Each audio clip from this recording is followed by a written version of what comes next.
다음은 김영민 의원님, 네, 토론해 주세요. 네, 법원행정처장님, 예, 대통령이나 대통령 그 가족 혹은 그 측근들에 대한 수사나 재판은 다른 어떤 사건들보다 공정하게 처리해야 한다라는 이 주장에 동의하십니까? 동의합니다. 네. 그리고 실제로 더 공정하게 보이도록 노력해야 된다라는 것에도 동의하십니까? 동의합니다. 네. 우리 법무부 장관님도 혹시 이 주장에 동의하십니까? 예. 장관님? 동의하십니까? 예. 네. 그런데 이 정부가 그렇지 않은 것 같습니다. 준비된 자료 한번 보실까요? 자, 역대 정부에서 대통령의 가족들이 어떻게 수사를 받았는지 한번 볼까요? 김영삼 정부 때, 이때 임기 중인데 1997년 5월 달에 김영삼 대통령의 아들 김현철 씨가 임기 중에 구속이 됐습니다. 기억하시죠? 다음 보여주시죠. 자, 김대중 정부 때도 비슷한 일이 있었습니다. 김대중 대통령의 아들이었던 김홍걸 씨가 임기 중에 두 분 다 구속됐습니다. 네, 또 다음 보여주시죠. 노무현 대통령 때도 노무현 대통령의 형인 노건평 씨가 임기 중에 기소가 됐습니다. 대통령의 가족 사건에 대해서는 이렇게 정권에 상관없이 매우 공정하고 단호하게 처리했던 것, 그런 관행들이 이어져 왔습니다. 또 볼까요?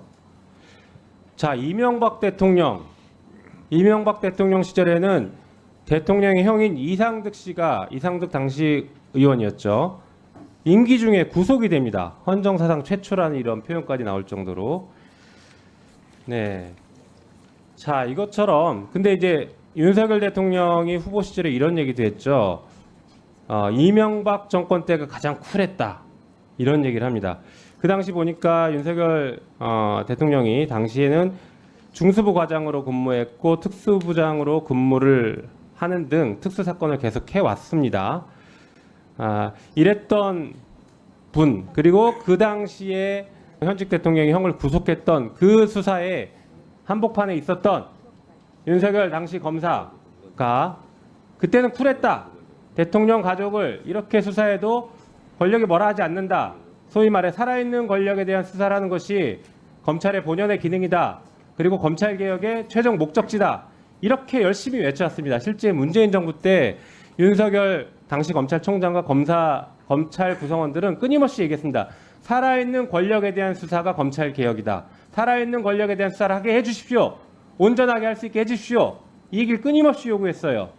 그게 검찰개혁의 최종 목표이고 마치 지상 과제인 양. 그랬으면 그렇게 주장했던 윤석열 정권이라면 가족에 대한 수사를 더 철저하고 공정하게 했어야죠. 볼까요?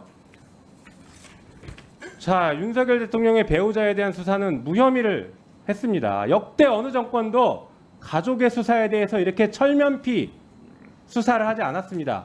심지어 김영삼 대통령 당시 아들 김현철 씨는 대검 중수부에 끌려가서 48시간 조사를 받고 나옵니다.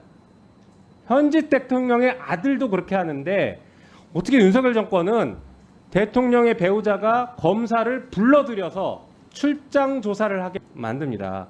그리고 변호인들이 참 과간인 답변을 했죠. 휴대폰도 반납하는 것에 대해서 휴대폰에 누군가가 원격으로 폭발시킬 수 있어서 그랬다. 라는 말도 안 되는 얘기를 했습니다. 근데 그 말을 비웃듯이 김건희 여사는 며칠 뒤에 어떤 시장에 가서 시장에 나온 상인들과 시민들과 함께 휴대폰으로 사진을 찍는 모습이 언론에 보도가 됐습니다. 폭발한다면서요. 검사 휴대폰은 폭발하는데 시민 휴대폰은 폭발 절대 하지 않으니까 그렇게 사진 찍는 겁니까? 자, 이렇게 검찰이 망가졌어요. 그 검찰을 지휘하는 장관으로서 여기에 대해 최소한의 입장 표명 아니면 적어도 국민들 눈높이에 맞지 않는 수사 결과를 내는 것에 대해서 적어도 사과의 말씀은 있어야 된다고 생각합니다. 여기에 대한 입장 조금 이따 말씀 주시고요. 자, 감사원장님. 네. 검사는 공무원입니까? 네. 검사는 공무원인가요? 예, 공무원 맞습니다. 예. 네, 공무원은 정치적 중립 의무가 있나요? 네, 당연히 그렇다고 생각합니다. 검사도 정치적 중립 의무가 있습니까? 그러지 않을까 싶은데요. 네. 공무원이 특정 정당에 대해서 비난하거나 비판하는 것을 언론에 공개적으로 얘기하는 것은 정치적 중립 의무 위반으로 보이는데 어떻습니까? 글쎄요. 구체적인 검찰이 지금 그러고 있기 때문에 감사원에서는 검사들의 정치적 중립 의무 위반에 대해서 감사를 해야 됩니다. 어떻게 하시겠습니까? 뭐 그 사안에 따라서 좀 접근해야 될 사항이라고 생각합니다. 지금 뭐 단순히 그냥 예. 검사들이 정치적 중립을 지켜야 하느냐는 질문에도 그렇고 위반한 검사들에 대해서 감사하라는 주장에 검사들의 정치적 중립 의무 위반은 사안에 따라서 접근해야 한다면서 관저 증축공사 감사 발표를 7차례나 연기하던 답변과 조금도 다르지 않았습니다.